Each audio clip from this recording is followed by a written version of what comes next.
This brings us finally to the last part of the methods of manipulation, and the last one is the biggest of them all, chaos sorcery. What has been known as the Hegelian dialectic, or problem, reaction, solution. And we're going to talk about what the Hegelian dialectic is, and we're going to see an example of how this is put into action when we analyze the 9/11 occult ritual. The Hegelian dialectic is what chaos sorcery really is, and this is an ideology that was formulated by George Hegel, a German philosopher.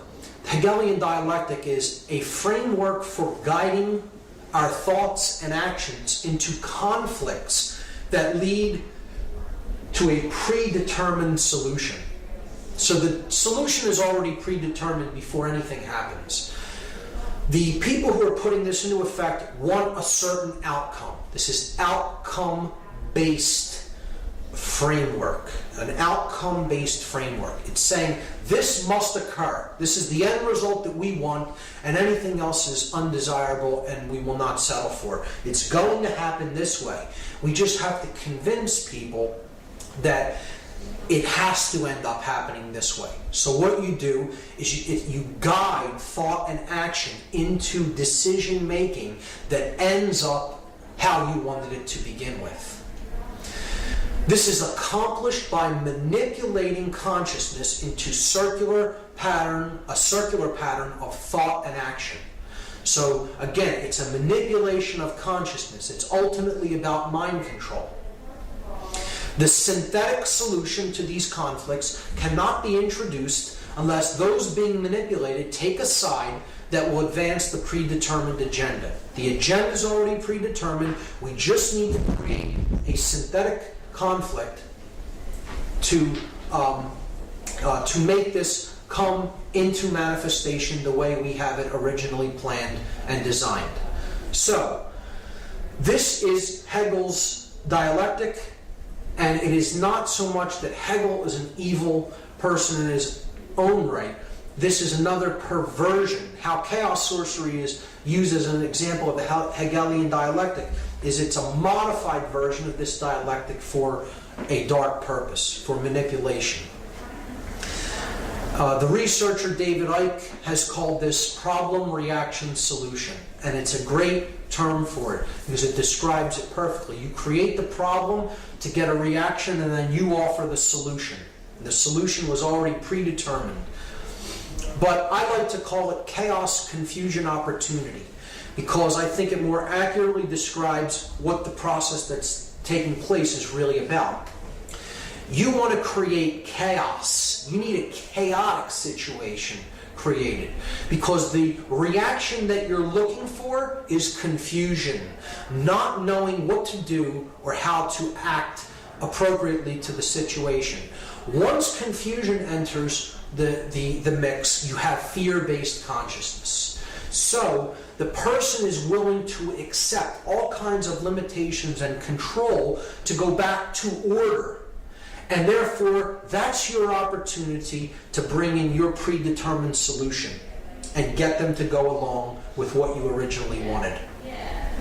David Rockefeller described the Hegelian dialectic perfectly. He said, "We are on the verge of global transformation. All we need is the right major crisis, and the nations will accept the new world order."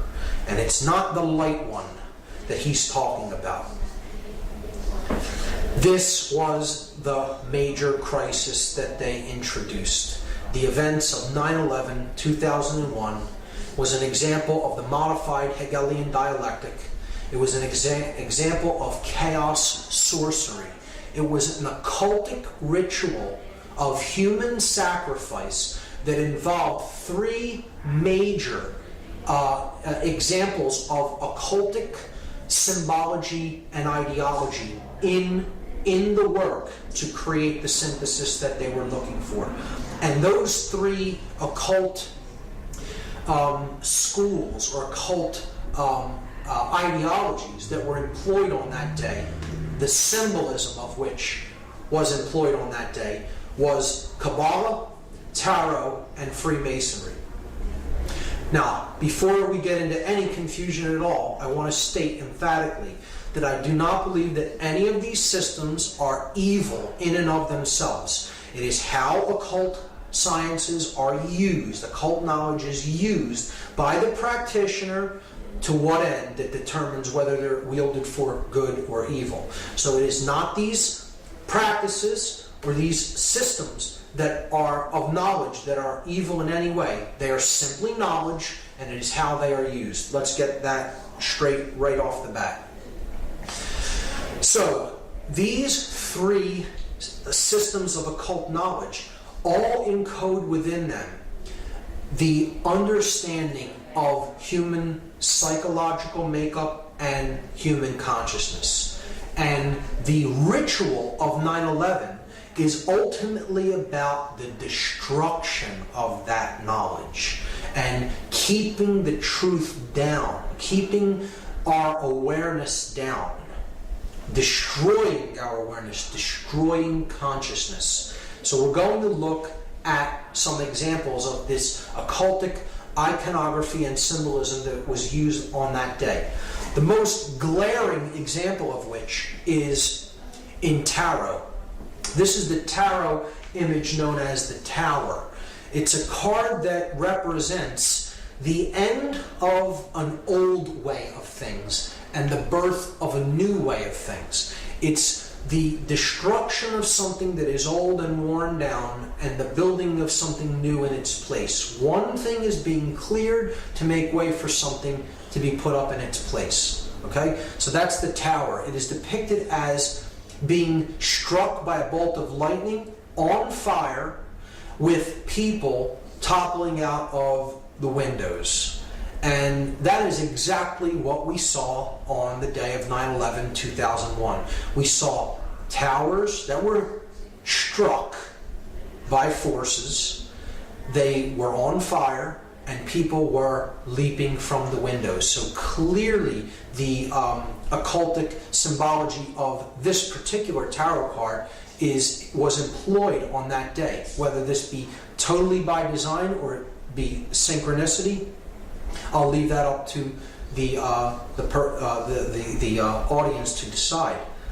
But one of the main things we have to understand how this ritual went into effect is that two buildings did not collapse in New York City. 3 buildings came down on that day in New York City alone. Many people still do not know this or understand it, amazingly, because the mainstream media only showed the collapse of this building here to the right only one time and never really showed it again, unless you go on the internet and search for the video of the collapse of World Trade Center number 7. Some people are still unaware that a 3rd building came down at 5:20 p.m. on that day. So we have to understand first that not only the Twin Towers collapsed into their own footprint, but so did Building 7, a 47-story steel, concrete and steel reinforced building, collapsed into its own footprint in approximately 6.5 seconds at 5:20 p.m. on 9/11/2001, when no plane had struck it. So I'm not here to argue the physics of 9/11. I'm not here to even talk about any of the aspects of the how part of 9/11, the physics or the how it happened.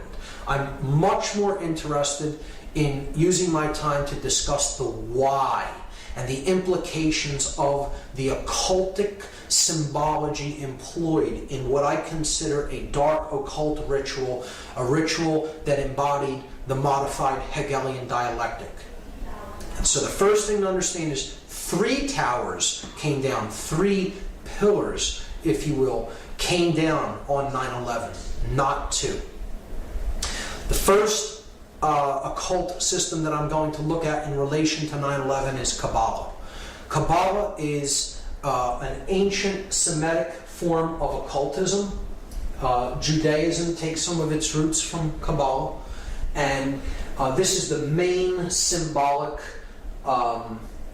structure, or this main symbolic icon of Kabbalism. It is known as the Sephirotic tree of life.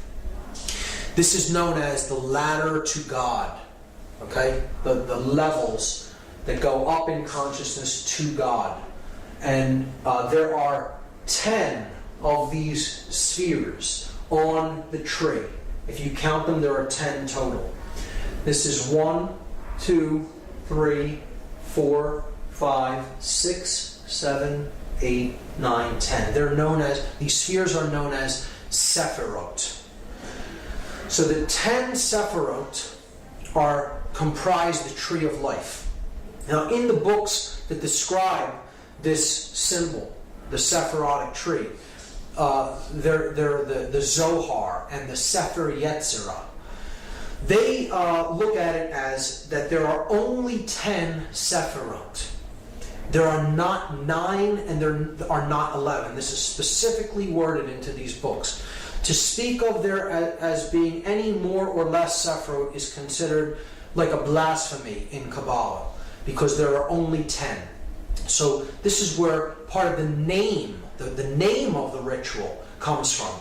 Not 9, not 11, but yet we have the ritual happens on 9/11. And we'll talk about the occult significances of the numerology as well when we explore that. But in Kabbalah, 9 and 11 are considered blasphemies against the 10 Sephirot, if you speak of there as being any less than 10 or any more than 10.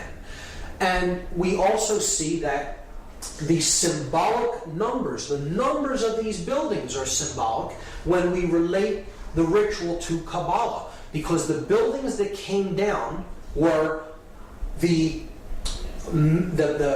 Tower 1, which is the male tower. Okay? It has a phallic symbol on top. This is Tower 1 in the numbering system of the World Trade Center. The feminine tower is tower number 2. And then this building is World Trade Center 7. So if we add them together, we get 1 plus 2 plus 7, and that equals 10. So we see there are 10 Sephirot. The building numbers total 10. So they're bringing down the 10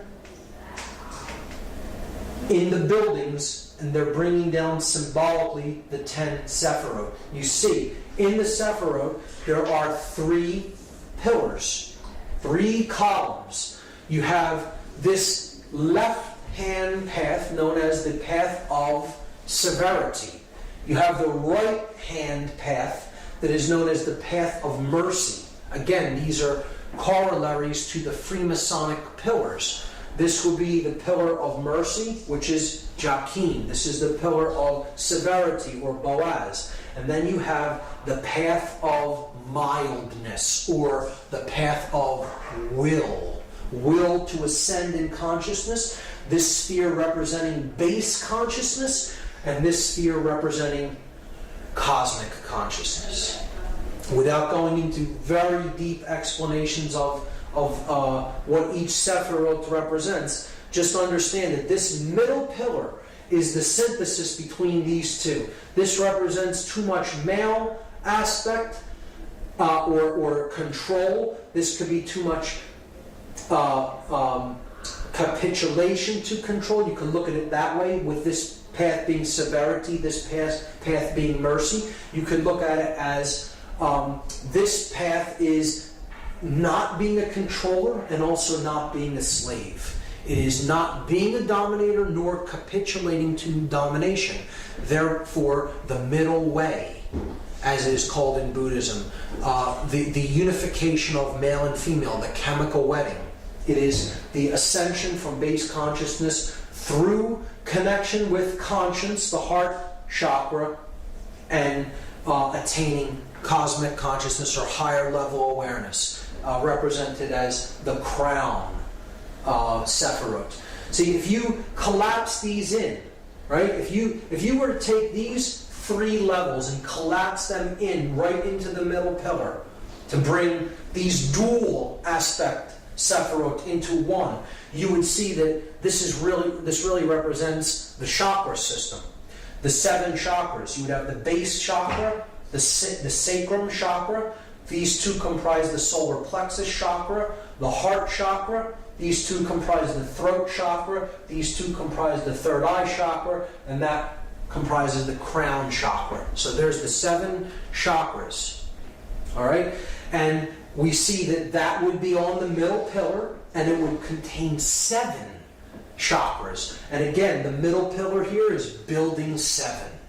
All correlates perfectly. Here are the chakras representing the 7 planets. Up the middle pillar, the spinal column, the raising of the Kundalini energy up the spine and to the top of the head. From down here, the farthest out from the sun until we get up to the solar mind. And the earth being the heart chakra of the system. The earth and moon right in the middle. It would be the 4th of the 7 chakras. And that's what's ultimately being brought down. The consciousness is being destroyed and leveled by the leveling of these towers. Okay, so that's Kabbalah. That's the Kabbalistic aspect of the destruction of the World Trade Center buildings, the 3 pillars of the World Trade Center. The second occultic tradition, tarot, we see again the columns of Jachin and Boaz. Now, see, they're reversed in this example.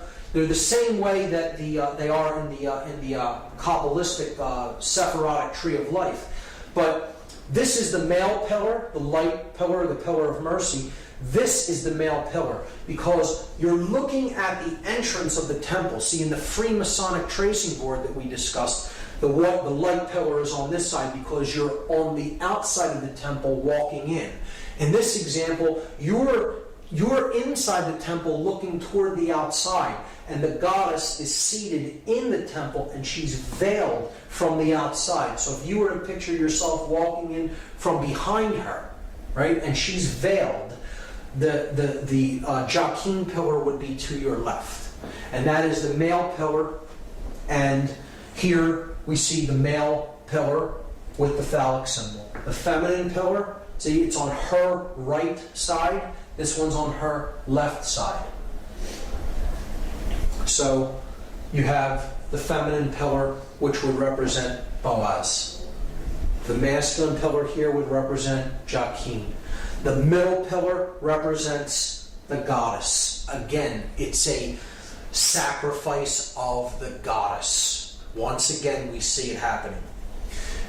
Here we see she's the moon goddess. She has the cross on her chest, the cross of the sun, that she carries within, that she gives birth to. Here we see that the Sephirotic tree is behind her, because Tarot, Kabbalah, and Freemasonry are aspects of occultism that must be studied in conjunction with each other to fully understand them. The goddess holds the book of truth, the Torah, the law, the truth, and it is veiled by her cloak because no one knows how the story ends. The future is still to be written. So, in ancient goddess worship traditions, this goddess was known as Tara, T-A-R-A. And this is why, as a result of this ritual, we have a war on terror. But see, it's said, when it's said quickly, it morphs, and the word phonetically becomes terror. The war on terror. The war on the goddess, the war on the sacred feminine, the war on our emotional feminine aspect, to shut down conscience and to simply follow orders, to do whatever we are commanded to do, to simply follow orders without conscience being involved. The sacrifice of the goddess, care, conscience, the sacred feminine principle of the individual. So, again, this middle pillar is the most important. It is the synthesis between the masculine and feminine energies, the other two pillars. So, the third pillar is the the principle of truth, because another name for this goddess in Egyptian tradition was Taurt. And Taurt's name kind of phonetically morphed until it became Taruth. And this is where we get the word truth out of. Phonetically, the word truth comes from a derivation of this goddess's name. So she is the goddess of truth. Now this is why there is a 9/11 truth movement, because they took too big of a chance in completing the ritual when no plane had hit it. See, a plane was more likely than not scheduled to hit that building, or something was scheduled to hit that building, whether you believe it's planes or whatever you believe actually struck, or the force that was used to bring down those buildings, to me is irrelevant. The buildings did disintegrate. They were brought down, okay? And whether you believe it's controlled demolition or even a more exotic technology is irrelevant as far as I'm concerned. The buildings were brought down, and that's the main thing. And the middle pillar, which represents the goddess, it represents truth, it represents the path to higher consciousness, the unification of the masculine and feminine principles of consciousness within the individual, are being destroyed. Ritualistically, symbolically, we're destroying the sacred feminine. We're destroying care. We're destroying conscience. We're destroying consciousness. We're destroying truth. Okay, that's what the ritual is about. And that is why Building 7 had to be brought down. Something went awry in the plan. Whatever was supposed to happen physically to that building didn't happen when it was really scheduled to happen, because clearly these buildings were wired with explosives well in advance of the actual ritual taking place, because that, explosions did happen from within the building and no one could have wired them on that day. So something happened and they could not take it down as they wanted to, but they would not leave the pillar up. Because if they left it there, it would symbolically represent that the will still stands. The will to ascend in consciousness. It would symbolically represent that the truth still stands. That the goddess still stands. And they could not do that. They had to complete the symbolic interpretation of this mass ritual by bringing the middle pillar down, even if nothing had appeared to strike it, and that's why they brought it down at the end of the day. So that is the tarot aspect of it, and how the goddess ties into it. It is a symbolic sacrifice of the sacred feminine, of the goddess, once again. And now a clear example here of the three pillars that we've already seen in the Freemasonic tracing board. Again, the masculine or solar pillar of Joachim, the feminine or lunar pillar of Boaz, and then the pillar of Jacob, Jacob's ladder, the middle pillar, the one that gets you through the stargate, okay? It gets you to the all-seeing eye, right? The all-seeing eye directing the entire operation, right? Takes you past that, through the stargate, to the realm where the true light is at, the intelligent principle of the universe. And this middle pillar is the synthesis between these two. So this is thesis, this is antithesis, antithesis, and this is synthesis. That's the Hegelian dialectic. You are combining thesis with its antithesis to create the synthesis that you are looking for.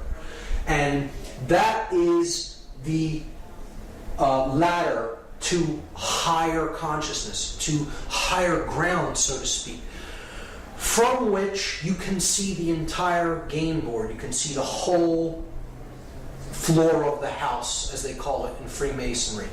You're seeing it from a higher level perspective, and from that, a controller can play two sides off against each other. See, the one who achieves this level, the highest ground, the third pillar, the middle pillar, really sees things that one in base consciousness from the lower perspective, the dual perspective, cannot see things from. So they can be easily played off like a puppet master playing off two puppets on strings against each other. So that's how the Hegelian dialectic works, and that's exactly how they used this event. They're playing off two sides against each other, the Christian nations against the Muslim nations, when in fact, those who want the synthesis created the whole thing. They orchestrated the entire thing. And they got their synthesis, rushing off into wars with countries that really did not have anything to do with the events of that day, because it was a highly orchestrated occultic event controlled by the hidden sorcerers from behind the scenes, and this entire operation was directed from that all-seeing eye, the Pentagon. So bringing down the middle pillar at the end here could represent, well, once a puppet master climbs up to a higher level to control two sides against each other, he has to destroy his ladder so no one can come up to reach him where he's at to discover that he's the one pulling the strings. See, in that symbolic context, that's why they destroy the middle pillar there. So in any context, it works. To understand also in Freemasonry, Hiram Abiff is a representation of truth or conscience, right? He is the middle pillar here. He is the grand architect of Solomon's temple, the greater architect. Hiram, king of Tyre, being the lesser architect, representing the square. Hiram Abiff represents this G in the middle, the grand architect. He is the grand architect for Solomon, who represents the compass on the Masonic compass and square. So he is also a manifestation of the truth that is the synthesis between the male and female aspects. See, and he's wearing a blindfold. Truth is blind. And again, it could symbolize an initiate who is initially blind, and then he gradually becomes the all-seeing eye through his ascent to the higher level of awareness. He begins on the floor of the house, blind to the light. He ends up at the all-seeing eye. Again, a symbolic understanding of consciousness as a journey from darkness into light. And this, again, is a representation of these pillars are a representation of the Temple of Solomon. And the original Temple of Solomon is the Giza complex. These pyramids are the mystery tradition's embodiment of the temple in man. That's what they were representing then. And the buildings in New York City are a rebuilding of this symbolic temple in New York City. Just like they were built in Giza, like the Temple of Solomon was built in Jerusalem, and then it was razed to the ground, and another version was built. It was rebuilt in New York City symbolically, and then it was destroyed again. And now they're planning on building another Temple of Solomon on the ground where the World Trade Center was destroyed. But they're doing it in a very different way this time, which we'll understand when we get to that slide. But see, Hiram Abiff, the ritual of becoming a Master Mason is about Hiram Abiff's ritual murder. And he says that he refuses to give the secrets of Freemasonry. He refuses to give the secret word of the Master Mason. He says, I will not give it to these ruffians who are accosting me. They want to know the word without doing the work. So he is ultimately slain by these ruffians for not giving the word, but he only tells them that you'll know the word of the Master Mason when the temple is rebuilt. This is a symbol that the temple in man, the brain, is ultimately in a state of total disrepair. It's been destroyed through manipulation and control and taking people's consciousness down to lower and lower levels, and just completely being conditioned and accepting falsities as truths and refusing to accept truths as what is. So Hiram Abiff, as a representative and a servant of truth, refuses to capitulate to domination or become a dominator, and he is slain ritualistically for it. This is a representation of the aspect of consciousness that is base consciousness being slain and it being reborn through a connection to conscience as the widow's son.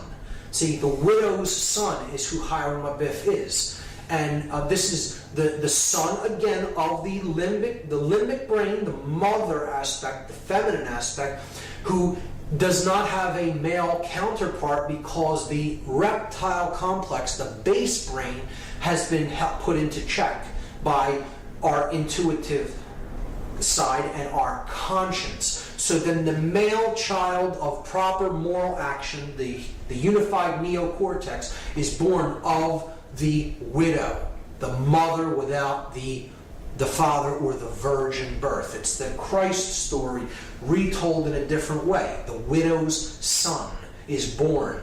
The unified neocortex bears the person of proper moral action because they're being born of the intuitive feminine part of the brain, and the male dominator reptilian part of the brain has fallen away. He's fallen dead. Okay, so that's what the story of Hiram Abiff is about. And he's saying to the ruffians, those in base consciousness who threatened to kill him for not giving the secrets of Freemasonry, you'll know the word when the temple here is rebuilt. And the word, the lost word of Freemasonry is equilibrium. That is the lost word. Because equilibrium is what we're striving for between the hemispheres of our brain and the masculine and feminine polarities that are indwelling within us.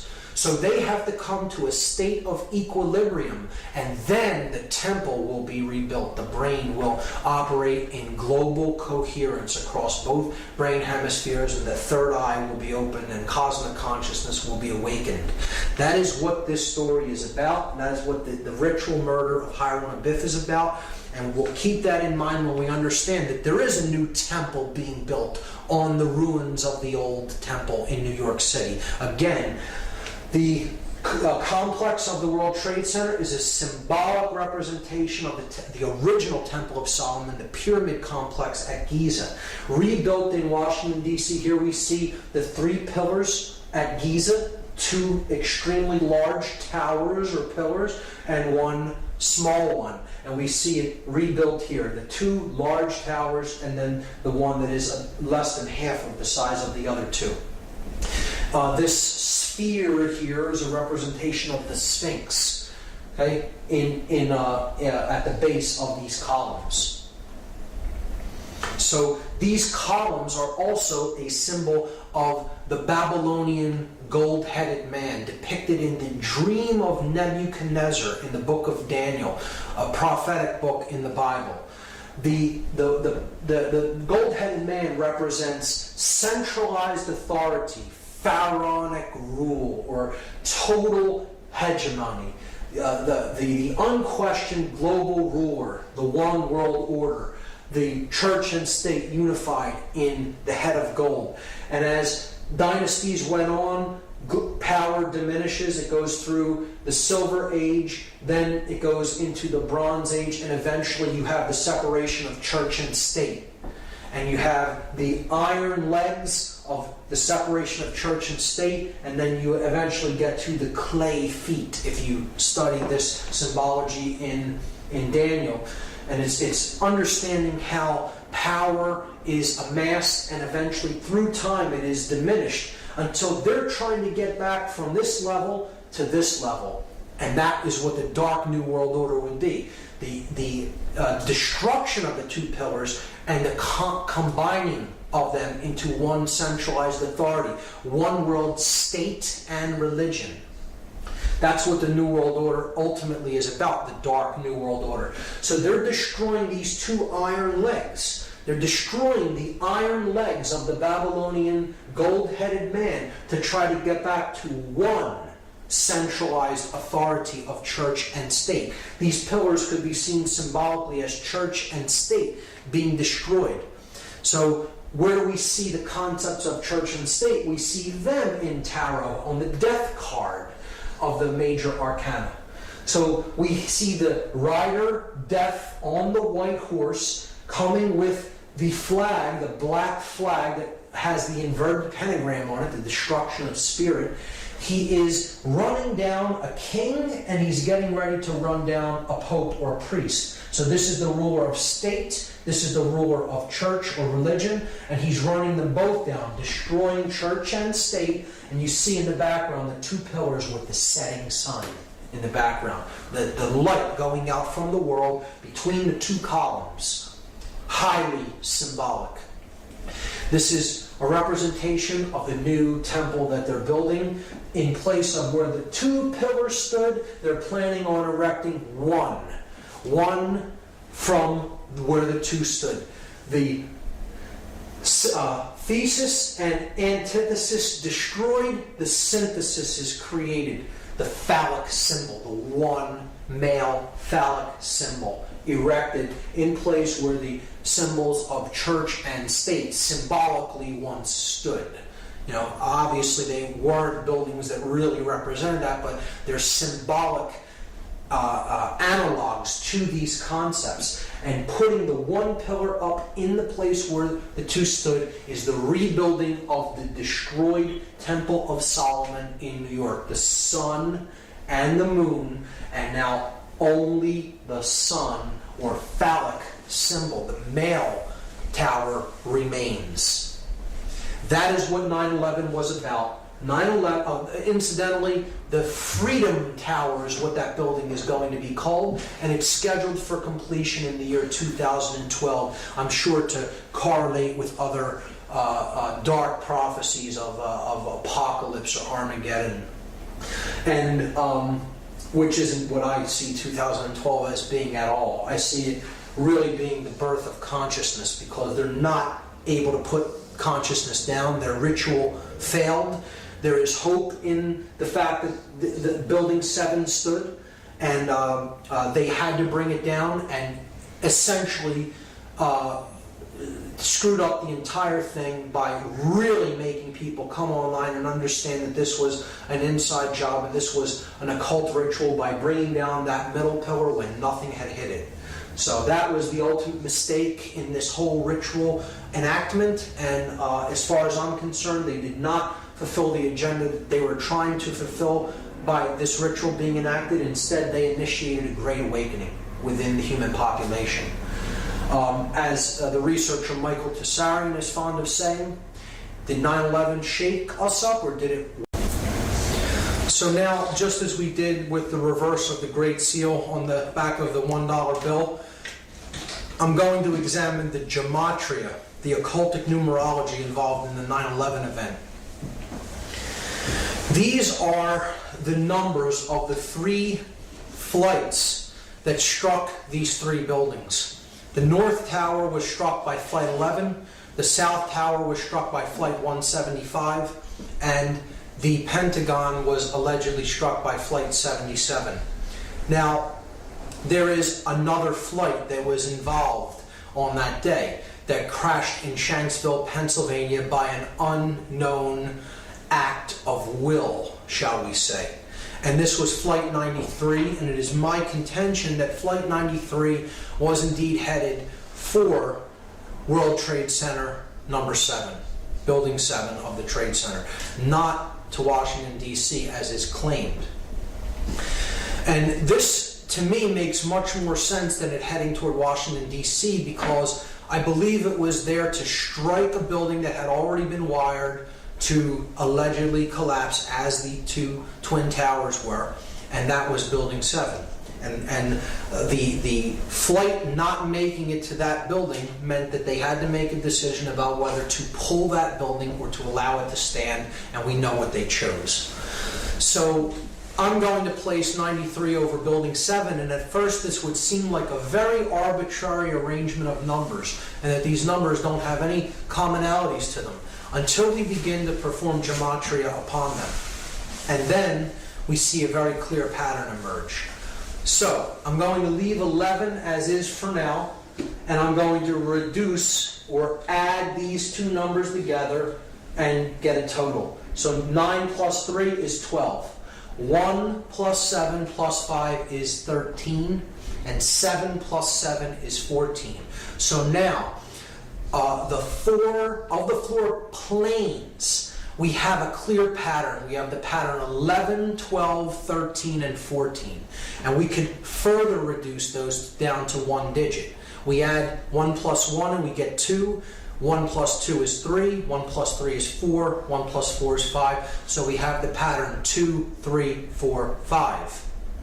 When we add those together, 2 plus 3 plus 4 plus 5, we get the total 14. And again, there's that symbolic number again that totals 5, that is about the 5 elements: earth, air, water, fire, and spirit. But it is the separation of them, the 1 and the 4, the spirit and then the 4 elements. This is the 14th level of that pyramid, where the light is at, the 13 levels of stone, and then the light at the top, the 14th level.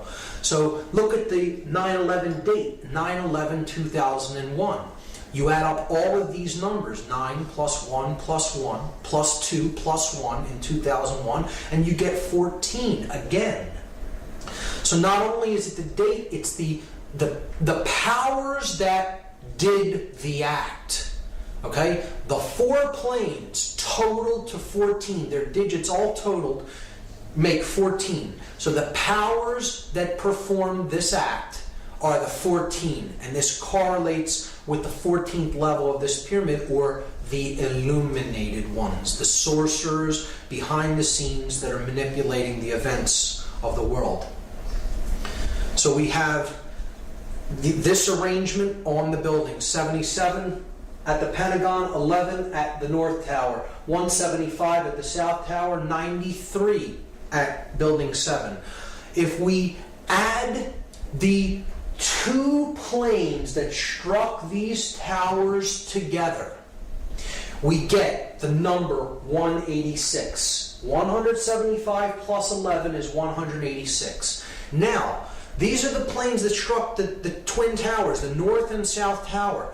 What if we equally distribute that number between the 2 buildings by dividing it into 2?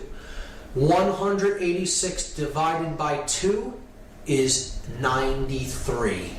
So there is 93, 93, 93 on every building, and we've already seen what 93 represents. It represents the will to ascend out of illusion, out of base consciousness, and into cosmic awareness, or higher levels of consciousness. 93 is the number of willpower and of love. It is essentially the same force, the force that expands consciousness, love, or will to ascend, to put what we think and feel into action, to use our willpower. So we are left with only 2 numbers that symbolically represent the events of this day: 77 and 93. And these are 2 extremely significant occult numbers in numerology, because they represent 2 completely different concepts. And we have to look at these 2 numbers as they relate to a third number, the number 777, which we've already seen is the number of God, or completion, or perfection. We saw that earlier. The 7 chakras, the 7 planets that can be seen with the naked eye, tripled for the 3 aspects of consciousness, unified as 1 to total 3. Again, it's the number of God, the number of completion, or the number of perfection. 93 in relation to this number 777. Just like 777 totals 21, which totals 3, 93 totals 12, which reduces to 3. So they equal the same thing, which means they equal the same. They mean the same thing. So love is 93. Will is the concept of 93. It is the number of ascension. So all of these ideas are the same. They mean the same thing. In gematria, when numerological additions total the same value, the words that they represent really mean the same thing. So 93 is 777, is love, is will, is ascension, is God, is completion, is perfection. These are all the same concept. The number 77 is very significant. It is the 14. It is the dark aspect of that light in the triangle, the ego, the all-seeing eye that is identified with building that pyramid upward, the physical form, the physical world, ruling, control, sorcery. It is the force of chaos. The number 77 represents chaos in all forms of occultism. It represents the sorcerer. It is the sorcerer's number. And it is the number of the beast in disguise. Why is that? Because if you fail, even if you succeed in one of the other two aspects of consciousness, in thought and emotion but not action, or in thought and action but no emotion, in the example of a sorcerer, has no emotion, or even in emotion and action but with no thought, that is base consciousness. That is the beast. You have not arrived at the 777. You have only arrived at the 77, which is 2/3 of completion, or it is 14 out of 21, 2/3, right? And this reduces in decimal to 0.666, repeating. So it is the number of the beast in disguise. The sorcerer is the beast. And this is encoded on the 3rd degree tracing board of Freemasonry. Here you see the tools that slayed Hiram Abiff.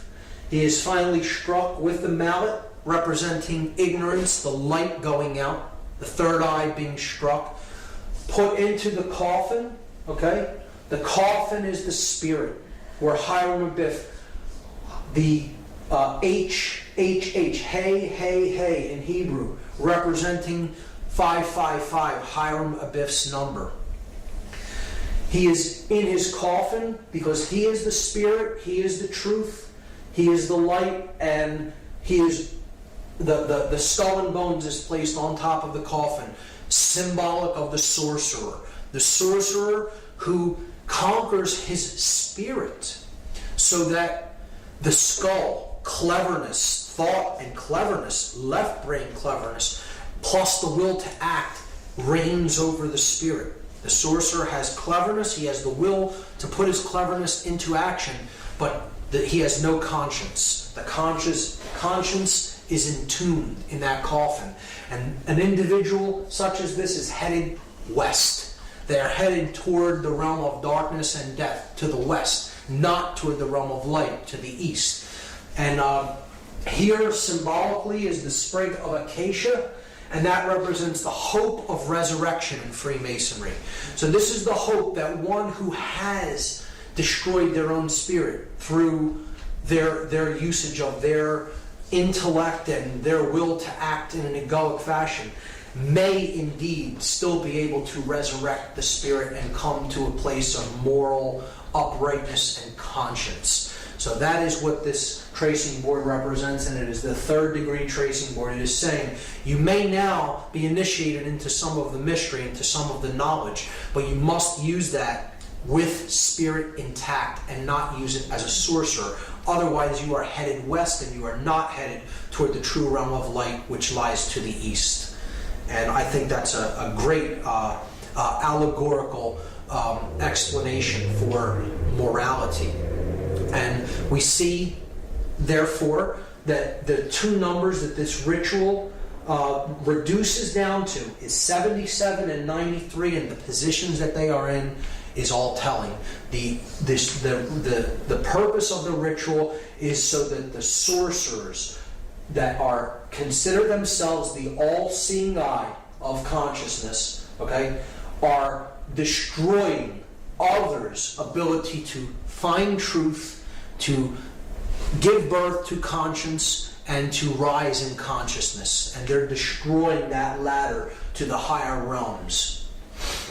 of consciousness. Or if we replace 77 and 93 with their symbolic analog, 77 the number of the beast in disguise, 93 another variant for 777 the number of God. Look at what this ritual is really about symbolically. It is about the beast reigning above God, the beast becoming God and destroying God. That's what it's ultimately about. That's how dark this ritual really is.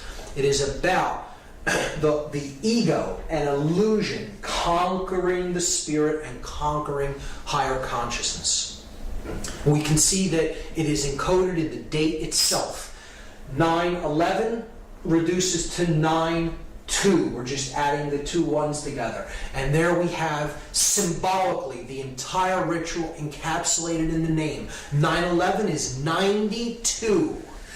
See, it is not 93. It's one short of love, of ascension, of will, of God. It is falling short of the divine. That's what this whole event was about. That the idea that human will is falling short, and now the time of the beast is upon us. See, 92 out of 93, falling short of love, will, ascension, God, reduces to 11 out of 12, which reduces to 2 out of 3, which again is the number of base consciousness. It is the number of the beast when it is reduced to its decimal format.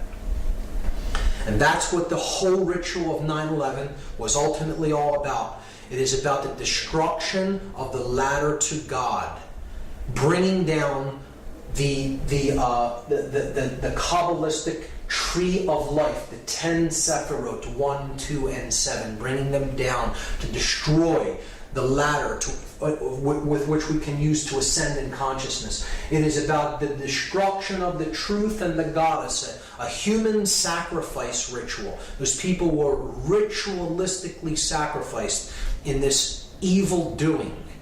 And it is about the destruction of the sacred feminine, of care, of truth.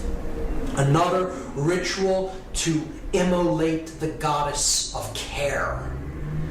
The goddess that represents the earth, Terra. Again, you hear politicians say, if you are not with us, you are with the terrorists. Tara, the goddess, the Mother Earth. Terra is the name for earth. If you're not with us, you're with those who side with the earth and the Mother Goddess, right? And it was also used to create the Hegelian dialectic, the bringing down of thesis and antithesis to create synthesis, the sorcerer's middle pillar. That's what the event of 9/11, 2001 was all about. An occult ritual to bring about the dark, modified version of the Hegelian dialectic. Chaos, confusion, opportunity. General Douglas MacArthur talked about the Hegelian dialectic. He said, our government has kept us in a perpetual state of fear, kept us in a continuous stampede of patriotic fervor with a cry of grave national emergency. Always there has been some terrible evil at home or some monstrous foreign power that was going to gobble us up if we did not blindly rally behind it. Create the chaos. Get the confused, fearful reaction, and then that's your opportunity to offer the solution that you had in waiting. Hermann Goering perfectly understood this, one of the highest ranking officials of the Third Reich, the Nazi regime. He said, naturally the common people don't want war. Neither in Russia, nor in England, nor for that matter in Germany. That is understood. But after all, it is the leaders of the country who determine the policy. And it is always a simple matter to drag the people along, whether it is a democracy, a fascist dictatorship, a parliament, or a communist dictatorship. Voice or no voice, the people can always be brought to the bidding of the leaders. That is easy. All you have to do is tell them they are being attacked and denounce the peacemakers for lack of patriotism and exposing the country to danger. It works the same in any country. And that is what we saw on 9/11. Except it wasn't just telling the people that they were attacked. This is what Hitler did. Hitler burned his own Reichstag building, the German parliamentary building in Germany. And he blamed it on the communists, even though his Gestapo really did the fire. They lit the fires at the Reichstag, and he blamed it on the communists as an act to usurp more political power and be appointed as Supreme Chancellor. Goering was describing the Hegelian dialectic exactly. Benjamin Franklin made this statement: those who would give up essential liberty to purchase a little temporary safety deserve neither liberty nor safety. And we have neither as a result of going along with this witch hunt and this hunting for the boogeyman that perpetuated 9/11, because Middle Eastern terrorists did not do this event. It was a staged, orchestrated, occult ritual that has nothing to do with Islamic fundamentalism whatsoever. Voltaire said that those who can make you believe absurdities can make you commit atrocities. If you go along with what simply is not true, you can be led into any number of atrocious actions. And really, that's what the ritual was all about, to keep us in a perpetual state of fear so that we are easier to control. And that's what the whole fear of terrorism and the terror alert system is all about. See, just like Hitler burned his parliamentary building, we had our Reichstag fire called the 9/11 event. And it's just about an attack on civil liberties and our rights and our right for freedom of speech, and just to curtail all the God-given rights that we already possess as an attack on our personal sovereignty. And people will be willing to give up more personal sovereign rights if their consciousness is shut down through fear. They bought into the fear, and now we're going off in other lands that really had nothing to do with this event, and we're waging war and killing millions of innocent people as a result of this total fraudulent staged event. And these are the atrocities that we're committing because we've believed in this absurdity. The murder of children, torture, now seen as acceptable in many circles, absolutely reprehensible actions perpetrated upon people that do not deserve to be treated like animals, which is what they're doing to many of the prisoners that they're holding in oftentimes secret prison camps. And it's just a further perpetuation of suffering and fear into the world that is a self-perpetuating cycle and creates more and more of the same dynamic: fear, disorder, chaos. That's what the whole event was about. Encapsulated in the 33rd degree of the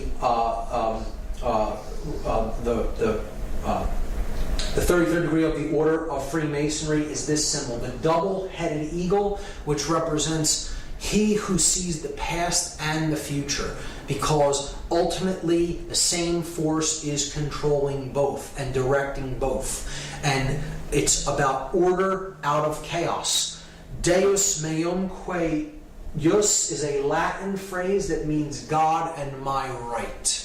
God and my right, like the divine right of kings. And Ordo ab Chao, another emblem of the 33rd degree, chaos, sorcery. Our brand of order out of our brand of chaos. Now, there is a positive interpretation of this emblem and of the phrase Ordo ab Chao. Order does indeed arise from chaotic situations when you look at putting water into a vessel and taking it from one level up to a higher level. That is the way consciousness ascends. It has to be a chaotic event, but then it comes up to a higher level and then it maintains equilibrium and order again. So that is a way of seeing this principle as in a positive way, but in this event, certainly dark occultists manipulating sorcerers are orchestrating this event as an example of chaos sorcery, chaos magic, to bring about their Hegelian dialectical order out of the chaotic events that they themselves orchestrated. And that is the final method of manipulation. So now